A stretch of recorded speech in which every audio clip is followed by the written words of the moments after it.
जी इससे पहले अपन ने क्या देख लिया था जी, अपन ने क्या देखा था, प्रमुख राजनीतिक अवधारणाएं, उसमें अपन ने राज्य लिया था, शासन लिया था, सरकार लिया था, लोकतंत्र लिया था। राज्य के बारे में अपन ने क्या देखा था, राज्य क्या है, राज्य किसी भी राज्य की राजनीतिक व्यवस्था का केंद्र बिंदु है।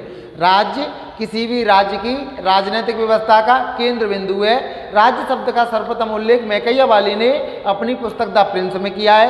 राज्य शब्द की क्या मीन्स विकास मीन्स और क्या बोल सकते हैं, इसकी उत्पत्ति कहाँ से हुई है, लातिनी भाषा के शब्द स्टेटस से हुई है। स्टेटस का शब्द अर्थ होता है अन्य की तुलना में सर्वोच्च, अन्य की तुलना में सर्वोच्च। पश्चिमी दार्शनिकों के अनुसार राज्य की उपयुक्त परिभाषा क्या है, राज्य किसी भी समाज की अमूर्त राजनीतिक संरचना है। ठीक है, राज्य किसी भी समाज की अमूर्त राजनीतिक संरचना है। ये राज्य देख लिया था अपन ने। ठीक है, उसके बाद अपन ने देखे थे राज्य के अवयव। ठीक, अवयव में अपन ने क्या क्या देखा था, एक तो जनसंख्या, एक भूभाग, ठीक, जनसंख्या हो गया, भूभाग हो गया, सरकार हो गई और संप्रभुता हो गई। ठीक, संप्रभुता माने सोवर्निटी। शाब्दिक अर्थ होता है किसी राज्य या राष्ट्र के आंतरिक निर्णय एवं वैदेशिक निर्णयों में बाहरी हस्तक्षेप का ना होना। मीन्स अपन अगर आंतरिक निर्णय ले रहे हैं या बाहर विदेश के निर्णय ले रहे हैं तो कोई बाहरी हस्तक्षेप या अंतर्राष्ट्रीय दबाव का ना होना। अपन अपने निर्णय लेने में स्वतंत्र होना, अपन अपने निर्णय लेने के प्रति कैसे स्वतंत्र हैं। ठीक है, चाहे वो सकारात्मक हो या फिर वो नकारात्मक हो, ये क्या है, सोवर्निटी। फिर अपन ने देखा था एक राष्ट्र एक राज्य की संकल्पना, एक राष्ट्र एक राज्य की संकल्पना को चरितार्थ करते हुए ही भारत को बहुलतावादी राज्य के नाम से जाना जाता है। क्यों, क्योंकि एक राज्य में अनेकों राष्ट्र हो सकते हैं। उसके बाद क्या, एक राज्य में अनेकों राष्ट्र हो सकते हैं और राष्ट्र में क्या, उनकी अलग अलग पहचान हो, विशेष पहचान हो, विशेष धर्म हो, विशेष जाति हो, विशेष संस्कृति हो, विशेष भाषा हो। ठीक है, अगर इन चीजें हैं ना तो भारत में अनेकों राष्ट्र हैं। जैसे सिख राष्ट्र हो सकता है, मुस्लिम राष्ट्र हो सकता है, हिंदू राष्ट्र हो सकता है, ईसाई राष्ट्र हो सकता है, जैन राष्ट्र हो सकता है, बौद्ध हो सकता है। मीन्स अलग अलग हो सकते हैं, परंतु इन सब मीन्स क्या विभिन्नता होने के बावजूद, मीन्स विसंगतियां विद्यमान होने के बावजूद भी भारत ने क्या किया, एक राष्ट्र एक राज्य की संकल्पना को चरितार्थ किया है। अर्थात सभी में क्या किया है, सामंजस्य बिठाया है। सभी में क्या किया है, मीन्स सामंजस्य बिठाया है, सभी को जोड़ने का प्रयास किया है। इसलिए एक राष्ट्र एक राज्य की संकल्पना कहीं ना कहीं अपने को देखने को मिलती है। इन्हीं सभी कारणों से भारत को बहुलतावादी राज्य के नाम से जाना जाता है।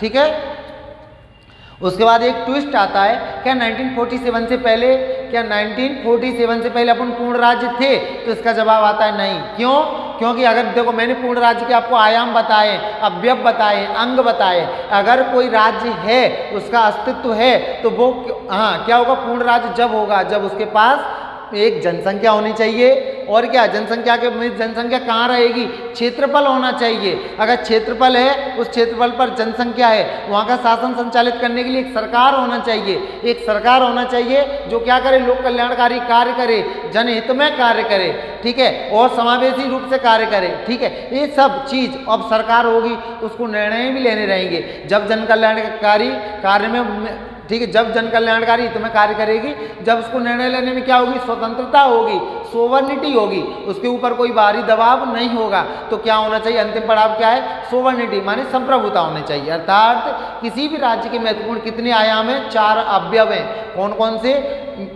जी, एक तो क्या होना चाहिए, क्षेत्रफल होना चाहिए, उस क्षेत्रफल जनसंख्या होना चाहिए, शासन संचालित करने के लिए सरकार होना चाहिए। ठीक है कि नहीं, शासन संचालित करने के लिए सरकार होना चाहिए, और क्या होना चाहिए, संप्रभुता होना चाहिए। तो क्या आप 1947 से पहले, ठीक है, क्या हम लोग 1947 से पहले पूर्ण राज्य थे, तो नहीं थे। क्यों, क्योंकि अपने पास क्षेत्रफल था, उस क्षेत्रफल पर जनसंख्या थी, शासन संचालित भी हो रहा था, सरकार थी, परंतु सोवर्निटी नहीं थी, संप्रभुता अपन लोगों के पास नहीं थी। क्यों, क्योंकि अपन अंतर्राष्ट्रीय निर्णय या वैदेशिक निर्णय या आंतरिक निर्णय लेने में स्वतंत्र नहीं थे, अंतर्राष्ट्रीय दबाव था। ठीक है, उसके बाद अपन ने देखा है राज्य की उत्पत्ति से संबंधित सिद्धांत। मैंने 4 सिद्धांत बताए, आंगिक सिद्धांत बताया है, सामाजिक समझौता बताया है, यांत्रिक सिद्धांत बताया है और वर्ग तंत्र बताया है। आंगिक सिद्धांत माने शरीर का कोई एक अंग, ठीक है, जिस प्रकार शरीर के लिए शरीर के सभी अंग आवश्यक हैं, शरीर के लिए शरीर के सभी अंग आवश्यक हैं, एक अंग को हटाने के बावजूद भी शरीर की संकल्पना पूर्ण होगी? नहीं होगी। अगर मैं आँख को हटाऊं, कान को हटाऊं, हाथ को हटाऊं, पूर्ण होगी? नहीं। क्यों? क्योंकि शरीर के लिए अनिवार्यता सभी जो अंग है ना शरीर के सभी आवश्यक हैं, बिना किसी एक अंग के शरीर की संकल्पना पूर्ण नहीं होगी। उसी प्रकार जो राज्य के अवयव है ना वो भी राज्य के लिए अनिवार्यताएं हैं, जैसे क्षेत्रफल, जनसंख्या, सरकार और संप्रभुता। ठीक है, ये क्या हो गया? ऑर्गन थ्योरी हो गई। ठीक है, उसके बाद आता है सामाजिक समझौता मीन सोशल कॉन्ट्रैक्ट। ठीक है, सामाजिक समझौता, सोशल कॉन्ट्रैक्ट। इसमें क्या हुआ था कि उसमें क्या हुआ था, जो एक समय विशेषता ना, उस समय पर राज्य में अस्थिरता देखने को मिल रही थी। अस्थिरता मीन्स क्या हो रहा था? उथल पुथल मची हुई थी। क्यों? क्योंकि कहीं ना कहीं अत्याचार वगैरह हो रहे थे। ठीक है, और क्या किया जाता? मीन्स जो थी ना सामान्य जनता, उत्पीड़न किया जा रहा था, उनके अधिकारों का हनन हो रहा था, उनको जीवन जीने में अवरोध पैदा हो रहा था। ठीक है, तो इन्हीं सभी कारणों से एक सामाजिक समझौता जो सिद्धांत है ना मीन्स सोशल कॉन्ट्रैक्ट थ्योरी आई। इसमें क्या बताया गया कि उस समय पर समाज में स्थिरता आ गई थी और बड़ी मछली, देखना आपने देखा होगा तालाब में बड़ी मछली होती है ना, वो क्या करती? छोटी मछली को अपना आहार समझती है। क्या समझती है? आहार समझती। क्यों? क्योंकि लड़ने में तो वो सक्षम नहीं है। छोटी मछली अपना बचाव कैसे करेगी? लड़ेगी तो लड़ने में सक्षम नहीं। क्यों? क्योंकि वो बड़ी है, शक्तिशाली है, मजबूत है, तो वो क्या समझती है? तो मेरा आहार है। और जो धनवान लोग होते हैं ना, धनवान लोग, धनी लोग अर्थात धनाढ़ लोग, ये क्या करते हैं? ठीक है, छोटे लोगों को अपना, ठीक है, क्या मानते हैं? शोषण का अधिकार मान लेते हैं कि इनका शोषण करना तो हमारा अधिकार है। क्यों? कि ये लोग कैसे हैं? मीन्स कैसे शोषणकारी हैं, इन लोगों का ज़्यादा से ज़्यादा शोषण करो। तो क्या कर रहे थे? धनवान लोग या धनाढ़ लोग, ठीक है, जो निचली जाति के लोग थे ना, उन लोगों का क्या कर रहे थे? शोषण कर रहे थे, उनको शोषण का अधिकार मान रहे थे। इन्हीं सभी चीज़ों से जनता क्या हो रही थी? परेशान हो रही थी, उनके अधिकारों का हनन हो रही थी। तो जनता ने उस समय के जो राजा मनु थे उनको अपना राजा माना और अपनी आय का 10%, कृषि का 1/3%, ठीक है, राजा मनु को देना सुनिश्चित किया। बदले में राजा मनु ने उनको सुरक्षा का वायदा दिया। इसी सिद्धांत को, इसी थ्योरी को मीन्स किसके नाम से जाना जाता है? सामाजिक समझौता या सोशल कॉन्ट्रैक्ट के नाम से जाना जाता है। उसके बाद अपन ने एक और पढ़ी ना, उसके बाद क्या पढ़ा? यांत्रिक सिद्धांत। ठीक है, यांत्रिक माने इसमें जैसे अपन यंत्र का, किसी यंत्र का किसी औजार का, यंत्र का अपन आविष्कार क्यों कर सकते हैं? अपनी आवश्यकता पूर्ति के लिए। अपन वॉशिंग मशीन क्यों लेके आए? कपड़े धोने, अपना समय बचेगा, ठीक है, परेशान नहीं होंगे। क्या इसका उद्देश्य क्या है? अपनी आवश्यकताओं की पूर्ति करना। इसीलिए जो धनवान लोग थे ना, धनाढ़ लोग, उन्होंने राज्य की उत्पत्ति क्यों की? क्यों? क्योंकि जो निचले जो उसके बाद क्यों? क्योंकि जो उसके बाद जो निचले लोग होंगे ना, उनका अपन क्या करेंगे? अरे मीन्स उनका क्या करेंगे? शोषण करेंगे।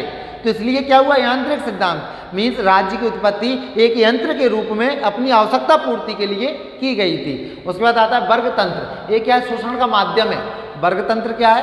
शोषण का माध्यम है। इसमें क्या करते हैं? धनाढ़ लोग जो होते हैं ना भैया, धनाढ़ लोग गरीब लोग होते हैं, निचले तबके के लोग होते हैं, उनका शोषण करते हैं। इसलिए राज्य से संबंधित सिद्धांत वर्ग तंत्र को, ठीक है, किसके नाम से?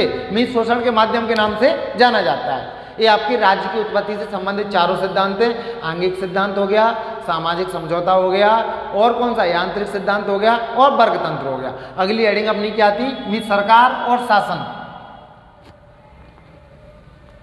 देखना, ये थी चार चीज थी, ये अपन चारों चीज देख रहे थे सिस्टमेटिक।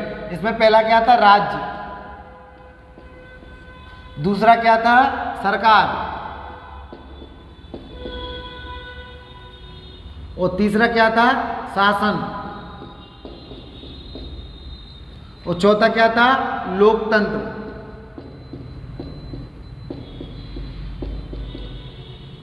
चौथा क्या है? लोकतंत्र। देखना, ये राज्य हो गया, सरकार हो गया, शासन हो गया और लोकतंत्र हो गया। राज्य हो गई, सरकार हो गया, शासन हो गया और लोकतंत्र। ये क्या है? प्रमुख राजनीतिक अवधारणा है। संविधान अपन यहीं से चालू कर रहे हैं, बेसिक चीजों से बिल्कुल। ठीक है, राज्य में अपन ने क्या देख लिया? परिभाषा देख ली, राज्य की परिभाषा देख ली अपन ने, राज्य की उत्पत्ति देख ली अपन ने, राज्य के अवयव देख लिए। राज्य के अवयव फिर लिख दूं, एक बार फिर लिख दूं। इसमें पहला क्या होगा? क्षेत्रफल, दूसरा क्या होगा, जनसंख्या।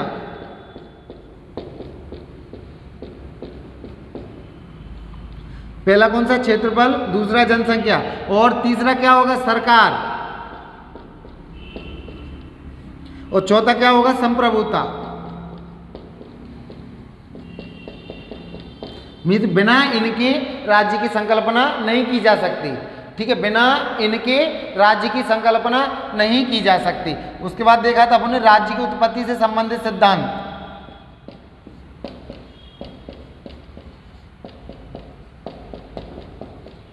राज्य की उत्पत्ति से संबंधित सिद्धांत।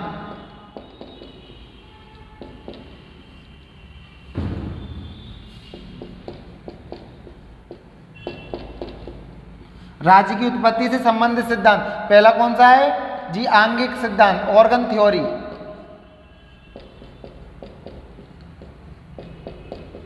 आंगिक सिद्धांत, ऑर्गन थ्योरी।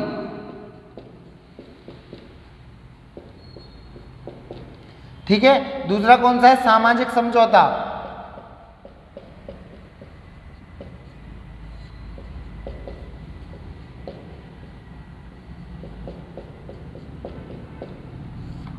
और उसके बाद कौन सा, थर्ड वन कौन सा है, यांत्रिक।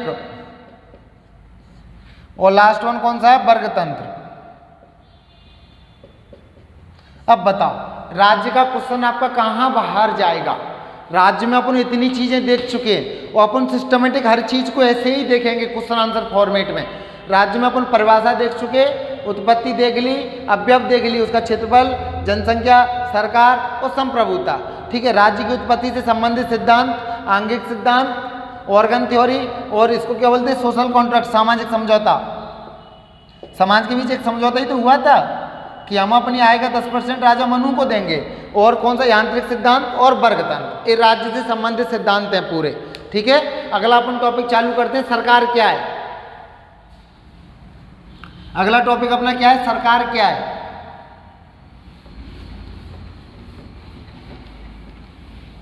ठीक है, अगला टॉपिक क्या है, सरकार क्या है।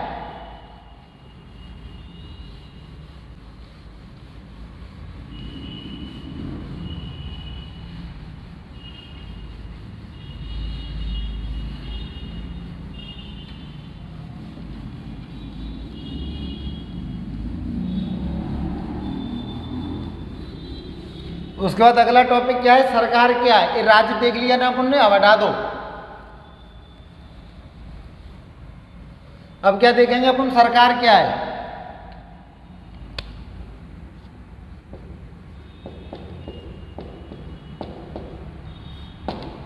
ठीक है, देखो शासन संचालित करने हेतु, ठीक है, शासन संचालित करने हेतु बनाया गया तंत्र या राजनीतिक ढांचा, बनाया गया तंत्र या राजनीतिक ढांचा ही सरकार के नाम से जाना जाता है। ठीक है, शासन संचालित करने हेतु बनाया गया तंत्र या राजनीतिक ढांचा ही किसके नाम से, सरकार के नाम से जाना जाता है। फिर शासन क्या है कि तंत्र या संगठनात्मक ढांचा, तंत्र या संगठनात्मक ढांचा किस प्रकार से कार्य कर रहा है। तंत्र या संगठनात्मक ढांचा, तंत्र या संगठनात्मक ढांचा किस प्रकार से कार्य कर रहा है, वो क्या कहलाता है, शासन कहलाता है। वो क्या कहलाएगा, शासन कहलाएगा। और तंत्र या संगठनात्मक ढांचे में पारदर्शिता है, जवाबदेहता है, जन कल्याणकारी है, और लोक उपयोगिक सेवाओं को, लोक उपयोगिक सेवाएं एक ऐसी सेवाएं जो जनता के हित में हो। ठीक है, लोक उपयोगिक सेवाओं को मीन्स कैसे त्वरित और गुणवत्ता तरीके से जनता तक पहुंचा रहा हो। ठीक है, मीन्स कैसे त्वरित माने जल्दी, और उसके बाद क्या, गुणवत्ता माने उसकी क्वालिटी के रूप में। ठीक है, अर्थात क्या है मीन्स भैया क्या बोला है मैंने, लोक उपयोगिक सेवाओं को त्वरित और गुणवत्ता तरीके से जनता तक पहुंचा पा रहा हो, और गरीब और निचले लोगों के कल्याण पर विशेष ध्यान दे रहा हो, तो ऐसे शासन को अच्छा शासन, ऐसे शासन को अच्छा शासन, सुशासन और गुड गवर्नेंस के नाम से जाना जाता है। यदि किसी तंत्र या संगठनात्मक ढांचे में इन सभी तत्वों की अनुपस्थिति होगी, जैसे पारदर्शिता नहीं है, जवाबदेहता नहीं है, जन कल्याणकारी नहीं है, ठीक है, लोक उपयोगी सेवाओं को नहीं पहुंचा पा रहा है, ठीक है, गरीब एवं क्या, उसके बाद क्या, गरीब एवं भैया निचले तबके के लोगों को, ठीक है, गरीब एवं निचले तबके के लोगों के कल्याण पर विशेष ध्यान नहीं दे रहा है, ये सभी तत्व नहीं है, तो ऐसे शासन को कुशासन कहा जाता है, मीन्स बैड गवर्नेंस के नाम से जाना जाता है। ठीक है, शासन की परिभाषा हो गई। उसके बाद क्या, शासन के अंग जी, उसके बाद कौन कौन से सरकार के अंग कौन कौन से हो गए, एक तो कार्यपालिका, विधायिका और न्यायपालिका। ठीक है, विधायिका का कार्य क्या है, मीन्स विधि का निर्माण करना, और कार्यपालिका का मीन्स कार्य क्या है, मीन्स विधियों, नीतियों, कानूनों का क्रियान्वयन करना, ये क्या है कार्यपालिका। न्यायपालिका माने विधियों, नीतियों, कानूनों की समीक्षा जिस न्याय द्वारा की जाती है, जिस निकाय द्वारा की जाती है, उस निकाय को ही न्यायपालिका की संज्ञा दी जाती है। अगर कोई न्यायपालिका को आपको पूछ रहा है 3 नंबर में आ गई न्यायपालिका क्या है, तो देखो मीन्स आपको स्पष्ट डेफिनेशन कितनी अच्छी बता रहा हूँ, क्या बता रहा हूँ कि विधियों, नीतियों, कानूनों की समीक्षा, विधियों, नीतियों, कानूनों की समीक्षा जिस निकाय द्वारा की जाती है, विधियों, नीतियों, कानूनों की समीक्षा जिस निकाय द्वारा की जाती है, उस निकाय को न्यायपालिका की संज्ञा दी जाती है, उस निकाय को न्यायपालिका की संज्ञा दी जाती है। ठीक है, उसके बाद आता है कार्यपालिका। ये कार्यपालिका कितने प्रकार की होती है, 2 प्रकार की होती है। देखो पहले अपने क्या देखा, विधायिका। विधायिका क्या करेगी, विधि निर्माण, नीति निर्माण और कानून का निर्माण। ठीक है, भारत की सर्वोच्च विधायिका कौन है, मैं आपसे अगर एक क्वेश्चन पूछूं कि भारत की सर्वोच्च विधायिका कौन है, तो आपका जवाब आएगा सर भारत की सर्वोच्च विधायिका संसद है। और संसद के अंग कितने, 3। संसद के अंग कितने, 3। कौन कौन से, राज्यसभा, लोकसभा और राष्ट्रपति। उसके बाद राज्य की विधायिका कौन हो गई, विधानसभा।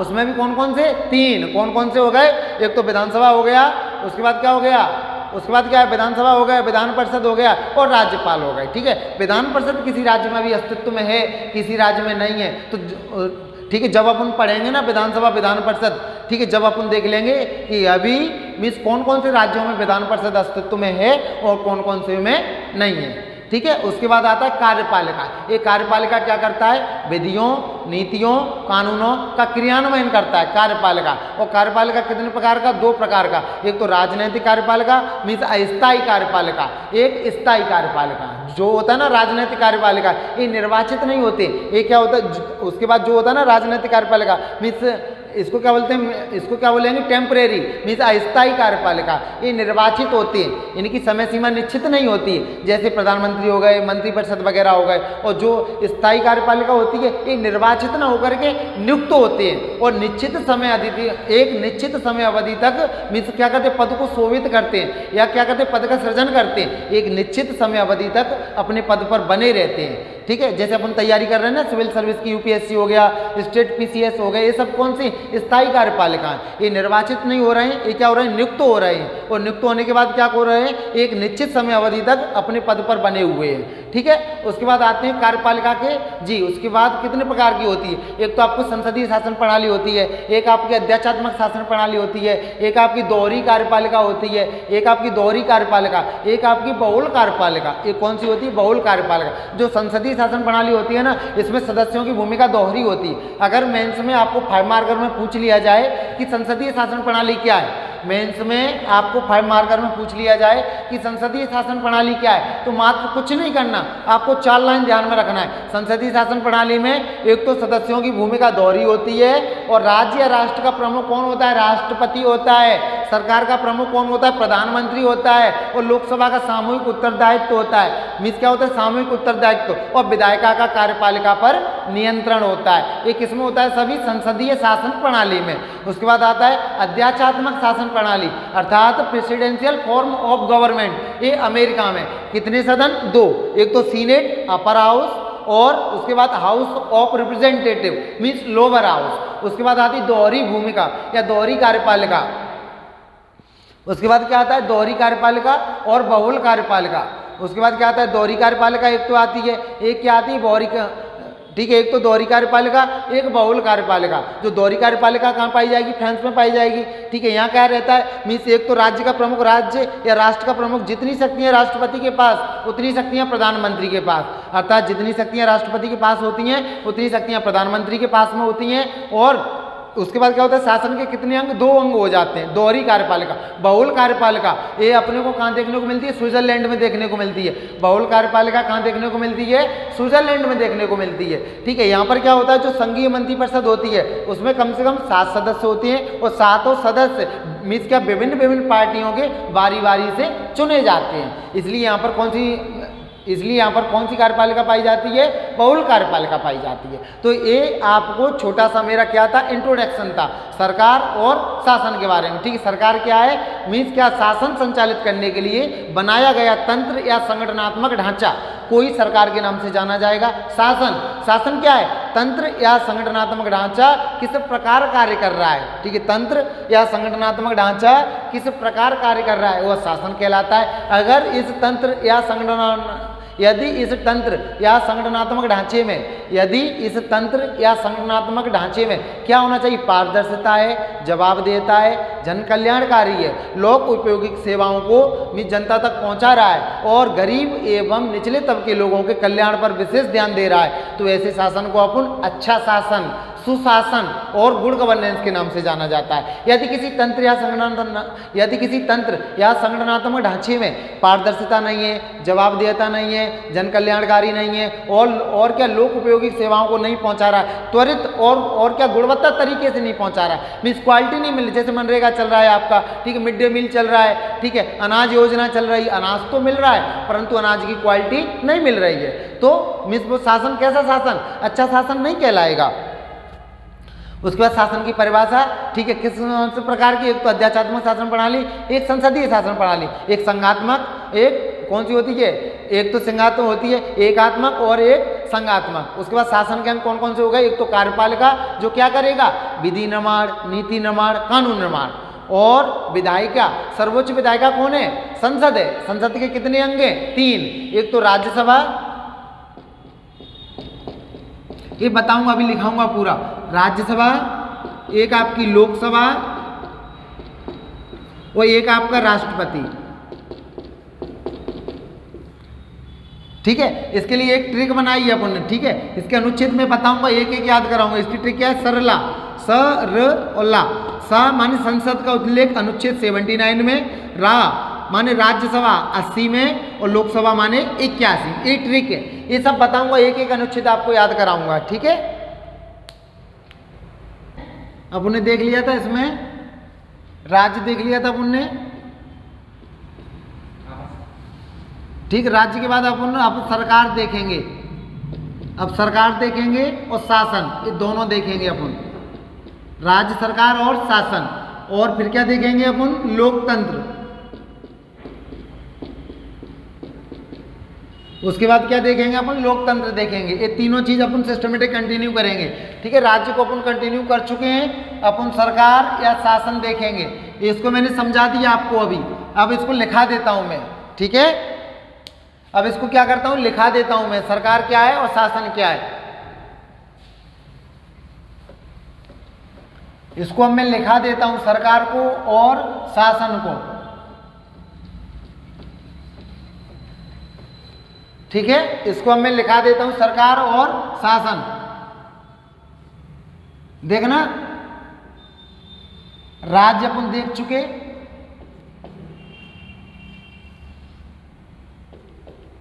उसके बाद सरकार अपने को देखना है,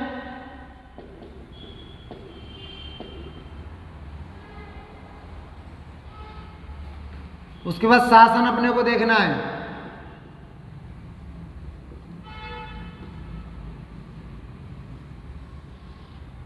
उसके बाद अपने को लोकतंत्र देखना है,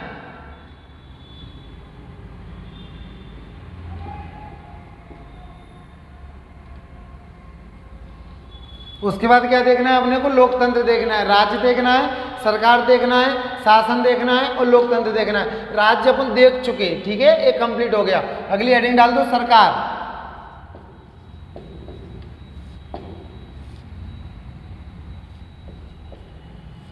ठीक है, इसमें क्या करना है अपने को, शासन, मैंने अभी बताया आपको क्या है सरकार, शासन संचालित करने हेतु,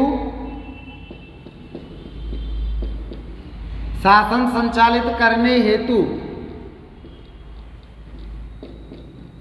ठीक है, शासन संचालित करने हेतु बनाया गया तंत्र, क्या है, बनाया गया, क्या लिख रहा हूं, बनाया गया तंत्र या संगठनात्मक ढांचा, या संगठनात्मक ढांचा,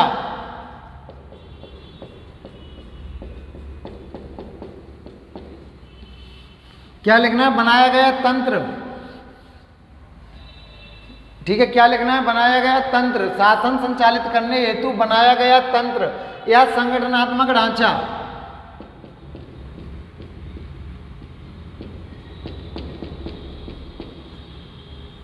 या संगठनात्मक ढांचा ही सरकार कहलाता है।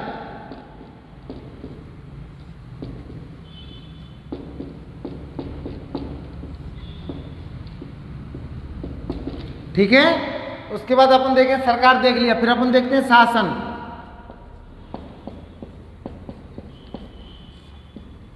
उसके बाद देखेंगे शासन। हाँ, इसमें क्या देखना है, तंत्र या संगठनात्मक ढांचा, ठीक है, तंत्र या संगठनात्मक ढांचा, क्या लिखना है, तंत्र या संगठनात्मक ढांचा किस प्रकार कार्य कर रहा है, ढांचा किस प्रकार कार्य कर रहा है,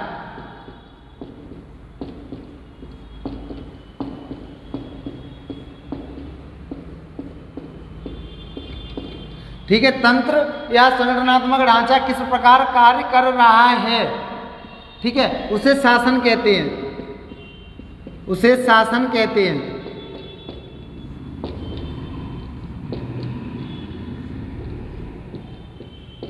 उसे शासन कहते हैं। आगे, यदि इस तंत्र में, आगे लिखना, यदि इस तंत्र में, यदि इस तंत्र या संगठनात्मक ढांचे में,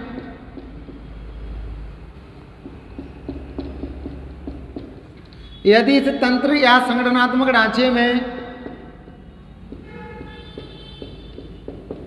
यदि इस तंत्र या संगठनात्मक ढांचे में जवाबदेहता है,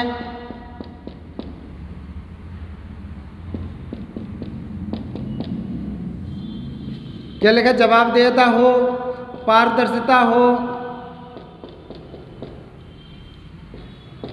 जन कल्याणकारी हो,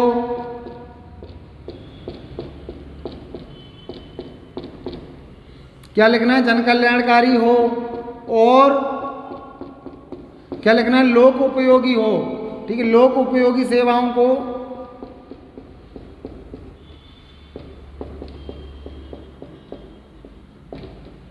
लोक उपयोगी सेवाओं को त्वरित, उपयोगी सेवाओं को त्वरित एवं गुणवत्तापूर्ण तरीके से पहुंचा रहा हो, लोक उपयोगी सेवाओं को त्वरित एवं गुणवत्तापूर्ण, ठीक है, गुणवत्तापूर्ण तरीके से पहुंचा रहा हो,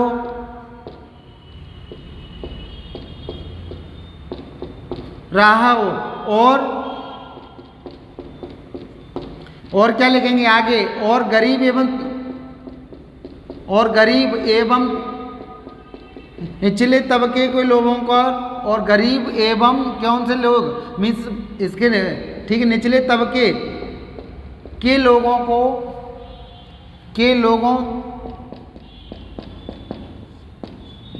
के कल्याण पर विशेष बल दे रहा हो,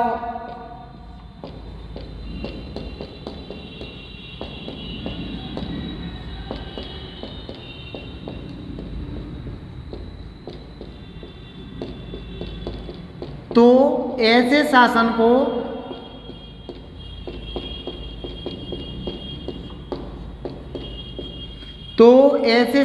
सुशासन, अच्छा शासन,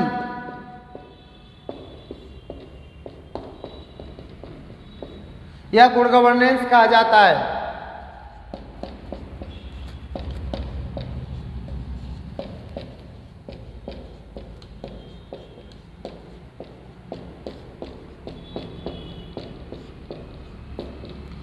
ठीक है। देखो मैंने कुछ भी नहीं बताया, मैंने क्या बताया है कि शासन संचालित करने हेतु बनाया गया तंत्र या संगठनात्मक ढांचा ही सरकार कहलाता है, और तंत्र या संगठनात्मक ढांचा किस प्रकार कार्य कर रहा है उसे शासन कहते हैं। यदि इस तंत्र या संगठनात्मक ढांचे में ठीक जवाबदेहता हो, पारदर्शिता हो, ठीक है, और जन कल्याणकारी हो और लोक उपयोगी सेवाओं को त्वरित एवं गुणवत्तापूर्ण तरीके से पहुंचा रहा हो और गरीब एवं निचले तबके के लोगों के कल्याण पर विशेष बल दे रहा हो, तो ऐसे शासन को सुशासन, अच्छा शासन या गुड गवर्नेंस के नाम से जानते हैं। ऐसे शासन को सुशासन, अच्छा शासन या गुड गवर्नेंस के नाम से जानते हैं। यहाँ तक सबका हो गया हो तो अपन आगे चलें।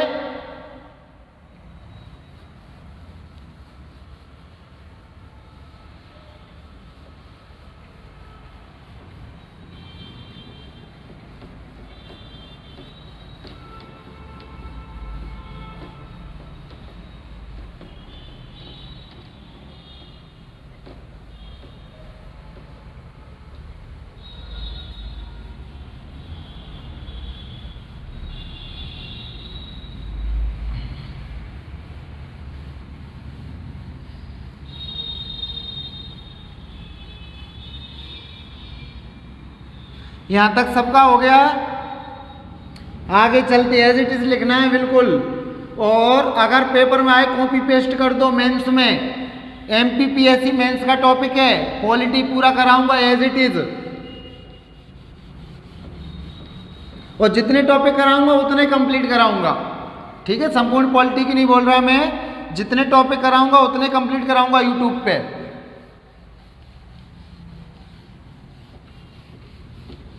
अपने आपको हारा हुआ महसूस कभी नहीं करना है। ठीक है, लग चुकी है तलब मंजिल की, लग चुकी है तलब मंजिल की, खुद को आग में झोंक लेंगे।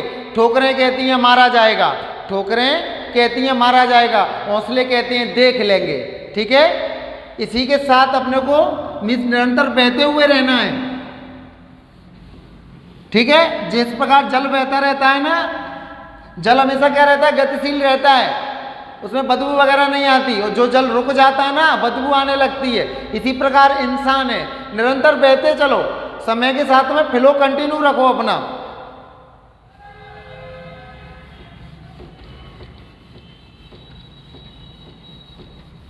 और किसी शायर ने बहुत अच्छा बोला है कि दिल किताब से लगाना दोस्तों, दिल जी क्या बोला है, दिल किताब से लगाना दोस्तों। अगर बेवफा भी हुई, अगर बेवफा भी हुई तो भी इंसान बना के छोड़ेगी, तो भी इंसान बना के छोड़ेगी।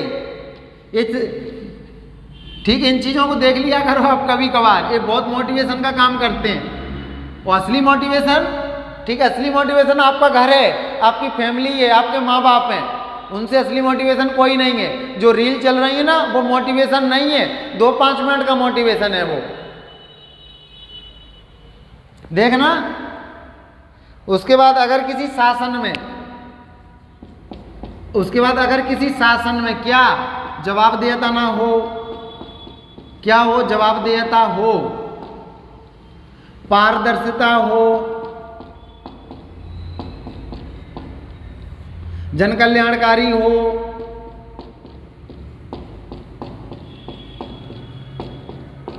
क्या हो, जन कल्याणकारी हो, और लोक उपयोगिक सेवाओं को,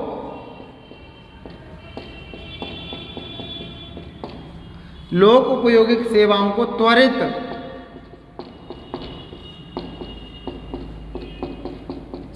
त्वरित एवं गुणवत्तापूर्ण तरीके से पहुंचा रहा हो,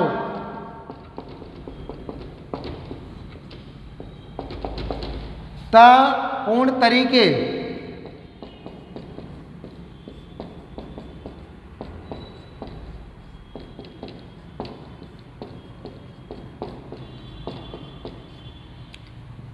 से पहुंचा रहा हो। और कैसा हो, मीन्स विशेष वर्ग के कल्याण पर ध्यान दे रहा हो।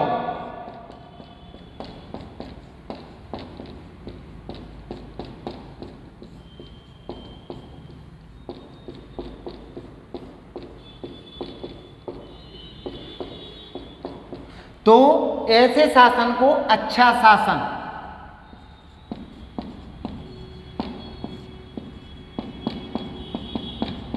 अच्छा शासन और सुशासन, और क्या बोले गुड गवर्नेंस।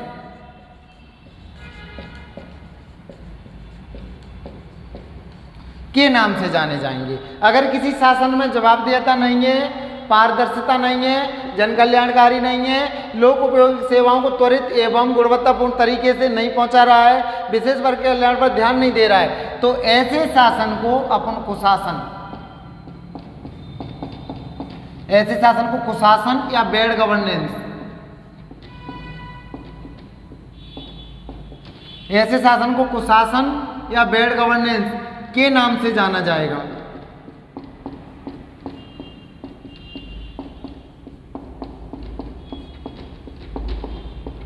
ठीक है, अब अपन शासन के प्रकार कल देखेंगे अगले वीडियो में। ठीक है, इन्हीं शब्दों के साथ में मैं क्लास खत्म करता हूं। अपेक्षा करता हूं कि आप मेरे साथ में कंटिन्यूस पढ़ रहे होंगे।